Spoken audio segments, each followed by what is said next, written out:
चलो बाकी के जो न्यूमेरिकल्स हैं उनको भी सॉल्व कर लेते हैं. 41. ठीक है, this is the Lorentz force equation. As you can see the cross product is there. अच्छा, check this one. Basically this is the Lorentz force equation.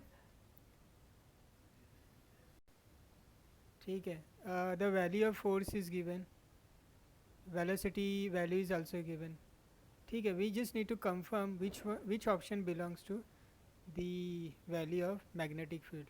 तो यहाँ पे दो तरीके इसको सॉल्व करने के लिए. Either we can use cross product method, we cross B.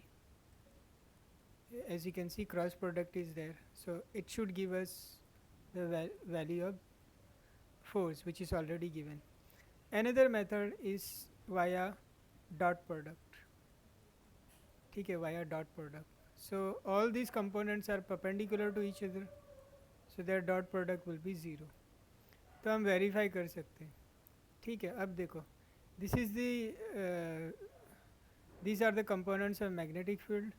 ठीक है, let us multiply, let us take the cross dot product with velocity, value of velocity, sorry, force force force force force force force force force के साथ हम इसका dot product निकालते हैं. force and velocity का dot product, because they are perpendicular to each other. so force dot b, it should be 0. ठीक है, तो f का तो components हमारे पास है, and these are the components of magnetic field. so either you use cross product और dot product, दोनों में से कोई एक का easy हो जाएगा. लेकिन मैं डॉट प्रोडक्ट क्यों यूज़ कर रहा हूँ, because dot product is easy. So check this one, B B dot F. ठीक है, dot product of F and B. Check this one, these are the components of magnetic field.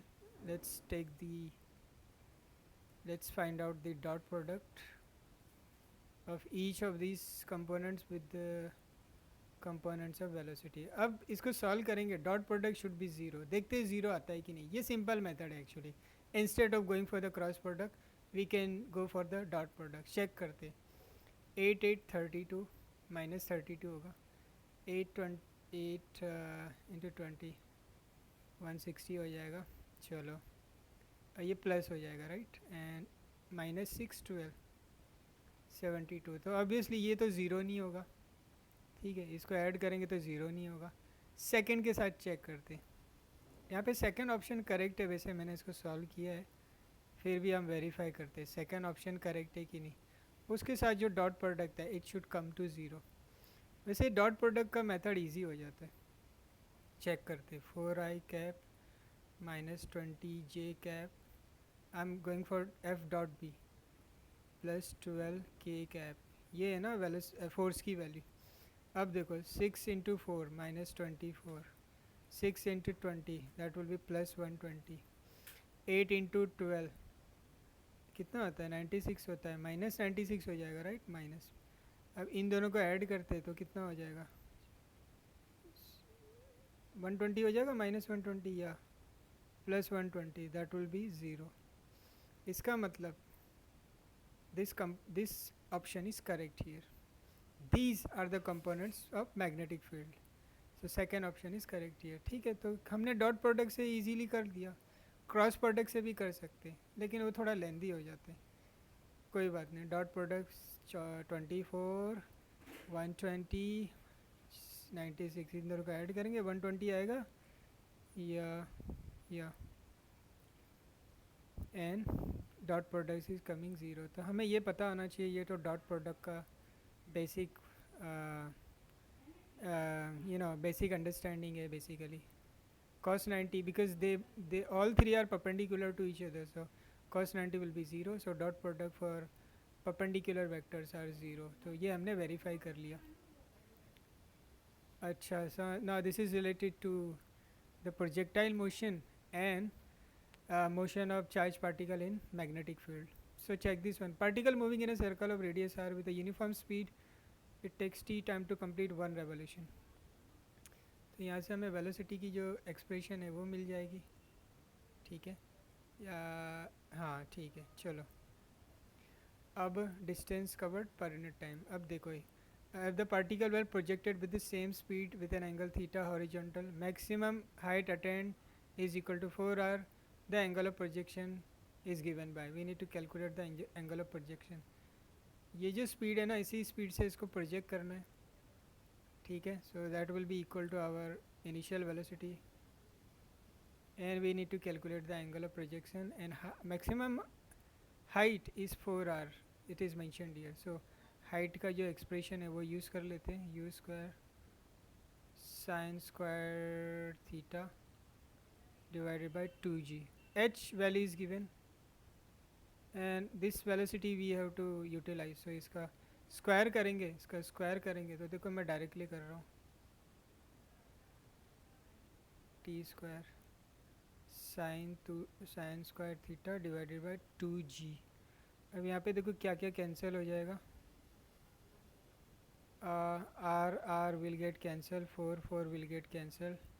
Let's bring 2g t square on this side और ये pi square बचा है तो वो नीचे चले जाएगा. नथिंग एल्स इज रिमेनिंग, ठीक है. अच्छा ये स्क्वायर है ना, यहाँ पे स्क्वायर आएगा, राइट, स्क्वायर आएगा, स्क्वायर लिखना भूल गया था मैं. तो एक आर कटा तो एक आर बच जाएगा, नीचे जाएगा वो, क्योंकि देखो ना डिनोमिनेटर में आर की ज़रूरत है. sin square theta will remain on this side. So if you take the reciprocal of this, it will be under root जाएगा ना पूरा, 2gt square pi square r, and if you bring sin on this side, this option will be correct one, fourth option. So easy था, ज़्यादा कुछ था नहीं basically, ठीक है. Projectile motion and circular motion से रिलेटेड फार्मूलाज हमने use करने थे. Now check this one. This one was different. Okay, this is related to resonance in LCR circuit. So we know that. What do we know actually? जो resonance circuit होता है basically, it goes like this, right? So this is the maximum frequency at which this is a resonance frequency for maximum current flows through the circuit. Resonance occurs, WR, and there are two more frequencies where the power becomes half. Power will become half. तो देखो यहाँ पे क्या mention किया है, LCR circuit, value of inductor, capacitor, resistor and voltage all are given. Further it is mentioned angular frequency of the source at which power transferred to the circuit is half the power at resonance frequency. So ये maximum current है. At this point current becomes I under root 2. So इसका हम power find out करेंगे. This is the maximum power. अच्छा इस point पे अगर हम power find out करते हैं तो देखो कितना आता है. स्क्वायर करेंगे तो ये 2 हो जाएगा. It means it is half of maximum power. इसको max बोल सकते हैं, half of maximum power, and this is what they mentioned here. Angular frequencies of the source at which power transfer to the circuit is half the power at resonance. ठीक है, तो ये resonance हो गया, यहाँ पे resonance occur हो रहा है, यहाँ पे maximum current flow होता है through the circuit, and at these 2 points here we call it side bands. The power becomes half. तो ये frequencies हमें निकालनी है, W1 W2, ये 2 frequencies हमें find out करनी है, ठीक है. चलो ठीक है, तो यहाँ पे बेसिकली हम Q फैक्टर जो है, Q वैल्यू जो है उसका फार्मूला हम यूज़ कर सकते हैं, and this is the formula, ठीक है. तो सबसे पहले तो हम लोग रेजोनेंस जो फ्रिक्वेंसी है उसको फाइंड आउट कर लेते हैं, एंड उससे पता चल जाएगा कि ये W1 और W2 की वैल्यू कितनी बनेगी. Q वैल्यूज़ की जो नेक्स्ट एक्सप्रेशन है for Q, it's basic formula क्या बनता है इसका, XL by R omega L by R, ठीक है. अब देखो अगर हम इन दोनों को इक्वेट करते हैं right hand side left hand side type, so W omega is equal to WL by R, ठीक है. अब देखते हैं यहाँ से ये डब्ल्यू डब्ल्यू कट जाएगा बेसिकली, तो हमें बचा क्या, इसको रेसिप्रोकल लेते हैं। ये बोथ द डब्ल्यूज आर सेम एक्चुअली, ये रेजोनेंस फ्रिक्वेंसी है, आर बाय एल बचेगा। तो डेल्टा डब्ल्यू निकालते हैं पहले। आर की वैल्यू कितनी है 40, it is mentioned here. And inductance की वैल्यू है 5, ये हो जाएगा 8, मीन्स 8 का डिफरेंस आना चाहिए। सो डेल्टा डब्ल्यू क्या है basically, W1 minus W2 minus W1, वो 8 का डिफरेंस आना चाहिए। तो देखो 8 का डिफरेंस कहाँ पे आ रहा है, 8 का डिफरेंस आ रहा है ऑप्शन 3 में। फर्स्ट ओमेगा 1 इज़ 46 रेडियन पर second, and after if you add 8 in that you will get second frequency। ठीक है, इसको हम एक और तरीके से वेरीफाई कर सकते हैं, रेजोनेंट फ्रिक्वेंसी निकाल के। रेजोनेंट फ्रिक्वेंसी निकालते हैं, तो रेजोनेंट फ्रिक्वेंसी का फार्मूला क्या है basically, 1/LC।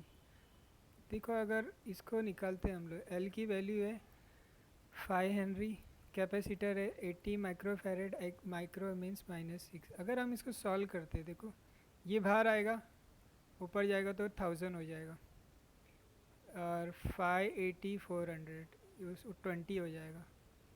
1000 divided by 20, this will B 50। ठीक है, ये सेंट्रल जो फ्रिक्वेंसी है रेजोनेंट फ्रिक्वेंसी वो 50 हर्ट्ज है, सॉरी 50 रेडियन पर सेकेंड। ठीक है, तो उसके +4 करेंगे ये साइड तो हमें W2 मिलेगा, एंड -4 करेंगे तो हमें 46 मिलेगा। तो इस तरीके से भी हम फाइंड आउट कर सकते थे। ठीक है, 8 का डिफरेंस आ रहा है बेसिकली, तो ये ऑप्शन करेक्ट है ना। 50 + 4 54, 50 - 4 46, टोटल 8 का डिफरेंस आना चाहिए W1 W2 में। So it was related to the resonance in LCR circuit. I hope you understood, let's move on. Okay, check this one, ये भी सिंपल था, ज़्यादा कुछ था नहीं।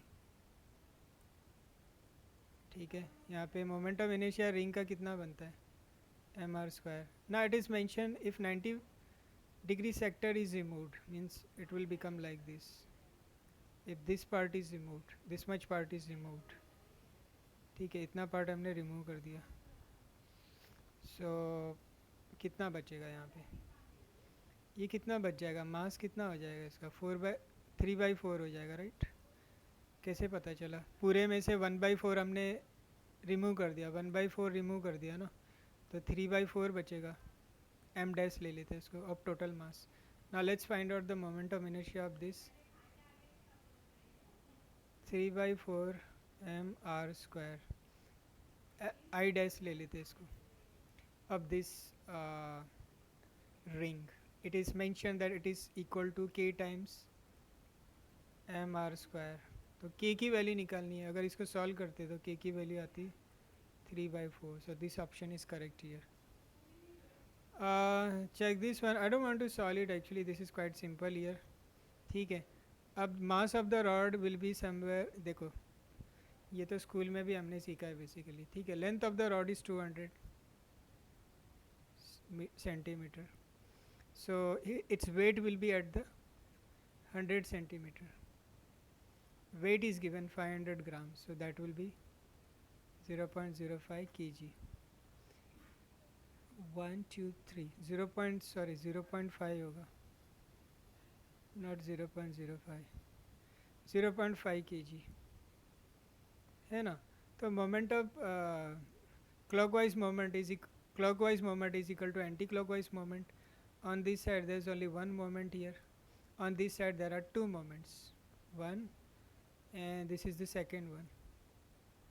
so let's solve them। clockwise anti-clockwise moment 2 into इसका difference कितना है फलक्रम से, 20 सेंटीमीटर का।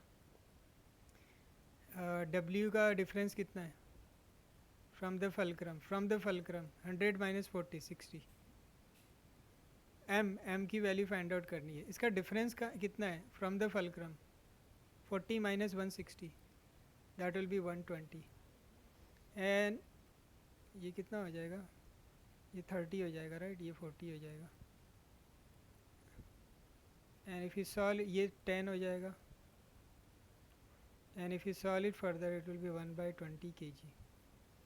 This option is correct. तो simple था, ज़्यादा कुछ था नहीं. Check this one now. Check this one. 27 drops, 27 drops.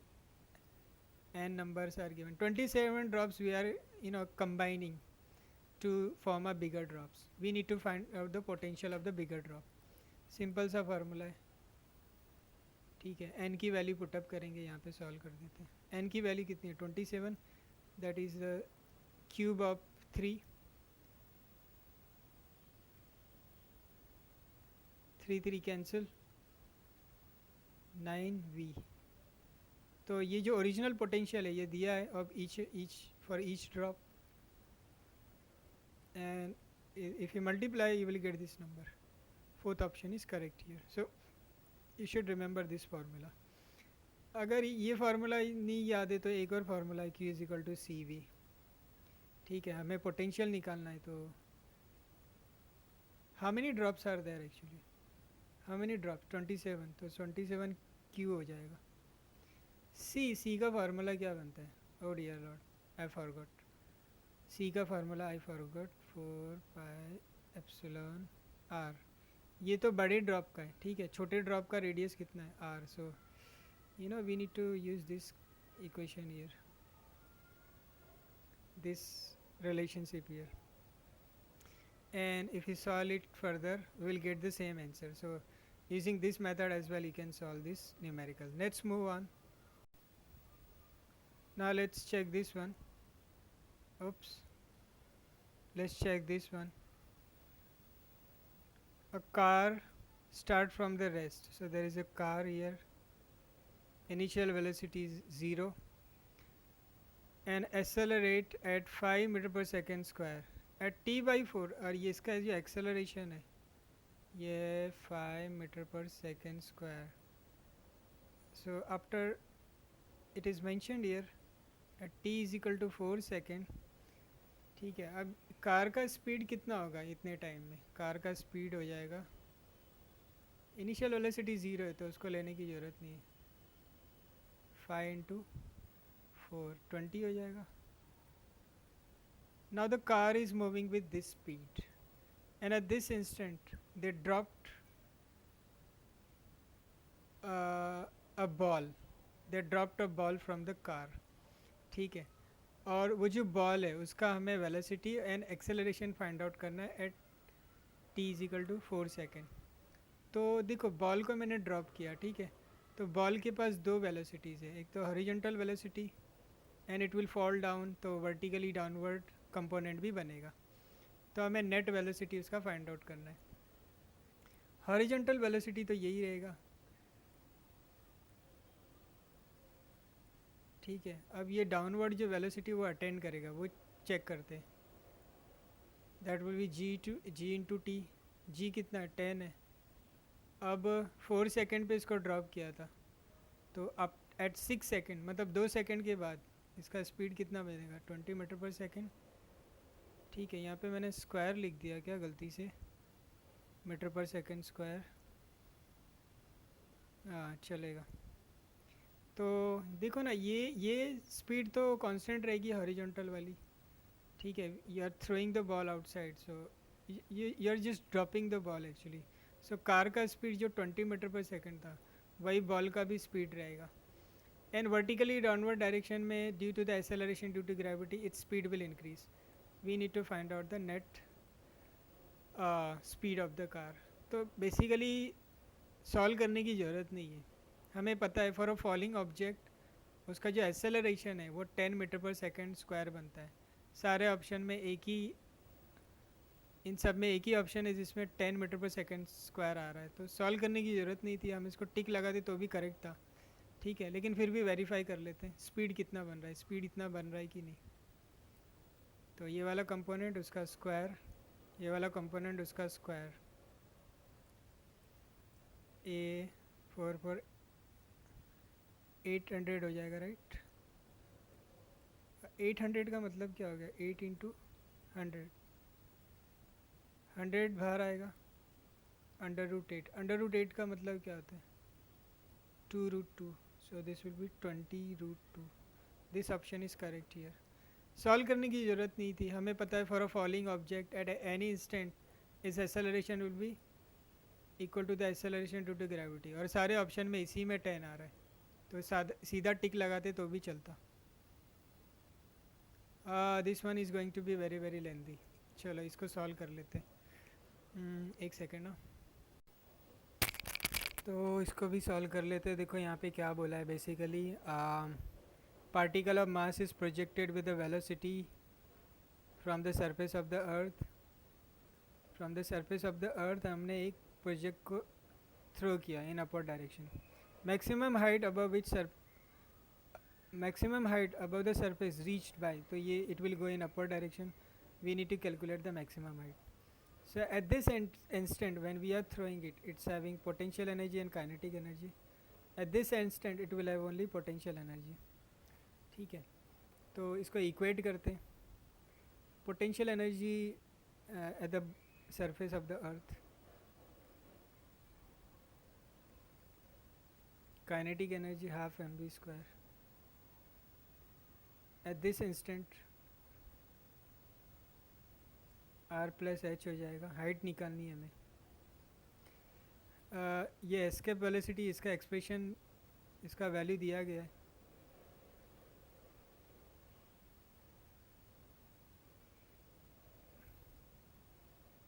कितना है वो, के वी स्क्वायर है ना. अच्छा चलो,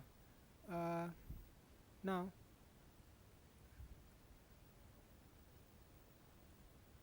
अब हमें पता है इसके वेलोसिटी का जो एक्सप्रेशन है वो है 2gm/r. अंडर रूट स्क्वायर करेंगे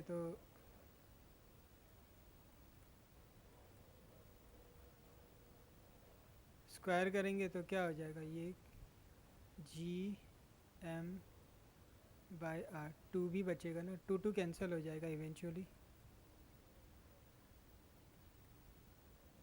तो देखो यहाँ पे क्या क्या चीज़ें कैंसिल हो जाएगी. 2 गया, GMM गया, तो क्या बच गया इधर,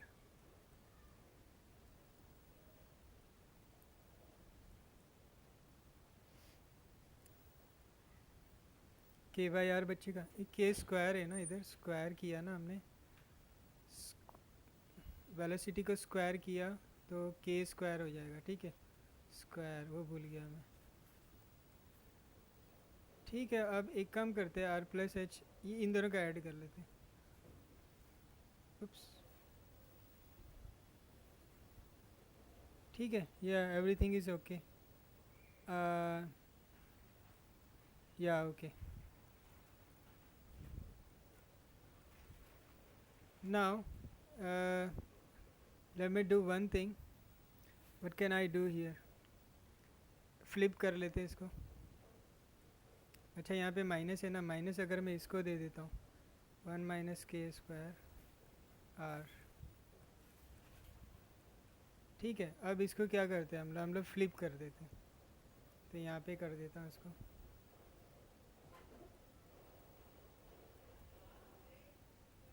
h चाहिए तो r को इधर ला लेते हैं, माइनस हो जाएगा.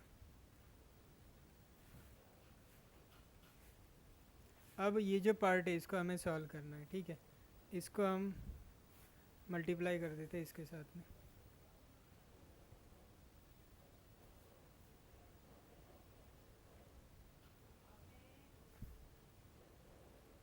बहुत लेंदी जा रहा है बेसिकली. ठीक है, इसको मैं नेक्स्ट पेज पे कंटिन्यू कर देता हूँ. तो क्या बना था एक्सप्रेशन हमारा, r - r 1 - k² 1/k² is equal to h. यही था ना. बहुत लंबा जा रहा है बेसिकली. इट्स ओके, इतना टाइम तो रहता नहीं है एग्ज़ाम में. ये तो कट हो जाएगा. हमें मिल गई एक्सप्रेशन. बाप रे, बहुत लंबा था. Which option is correct then, fourth option, r² divided by 1 - k². r² 1 - k². So it was lengthy. Quite lengthy, it takes more than 1 minute. Okay चलो ये लास्ट आखिरी के दो सॉल्व कर लेते हैं। अब ball of 0.5 drop from a height 10 metre on the floor, ये 10 मीटर का हाइट है।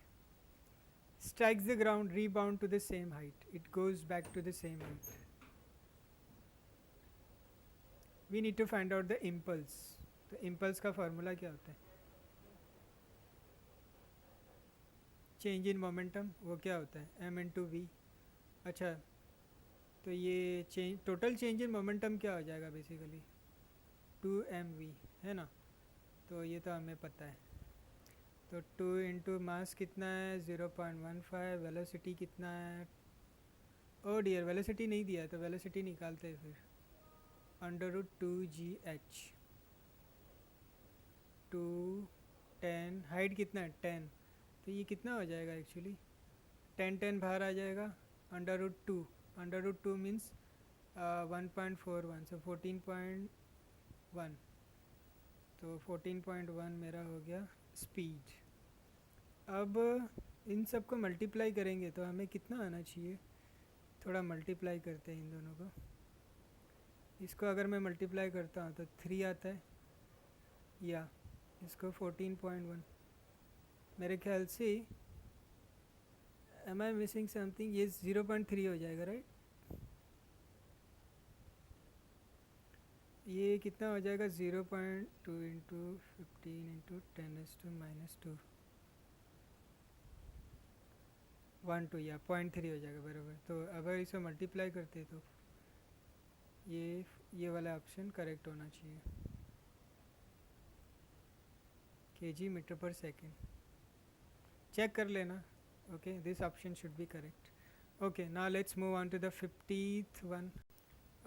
50th वाले में क्या बोला है? 2 कंडक्टिंग सर्कुलर लूप्स और radius r1 and r2। r1 छोटा है r2 से, सो ये कुछ ऐसा बनेगा, r1 और ये बड़ा वाला r2। तो 2 conducting circular loops placed in the same plane, their center coinciding, mutual inductance between them directly proportional to if they are carrying current, if any one of them is carrying current। ठीक है, दोनों के बीच में mutual inductance होगा। ठीक है, so mutual inductance के कारण जो फार्मूला बनता है बेसिकली,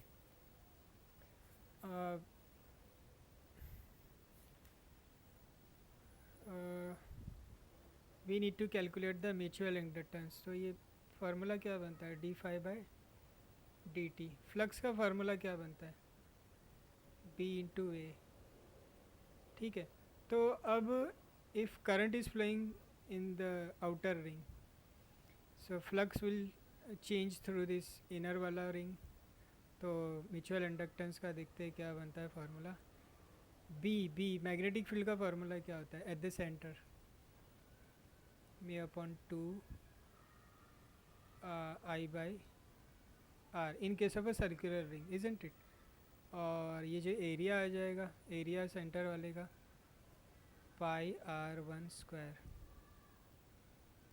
सॉरी हाँ r1²। और ये magnetic field is getting generated due to the outer ring. ठीक है, तो ये क्या हो जाएगा? r1²/r2। So which option is correct here? अरे रे, मैंने एक मिस्टेक कर दिया। r1 is greater than r2, तो r1 is greater than r2। Oh dear lord, तो जो आउटर वाला है वो r1 होगा, और जो इनसाइड वाला है वो r2 होगा। ये r2 है, ये r1 है। ओ डियर लॉर्ड, एक सेकंड वापस से करना पड़ेगा, थोड़ा सा मिस्टेक हो गया यहाँ पे गलती से।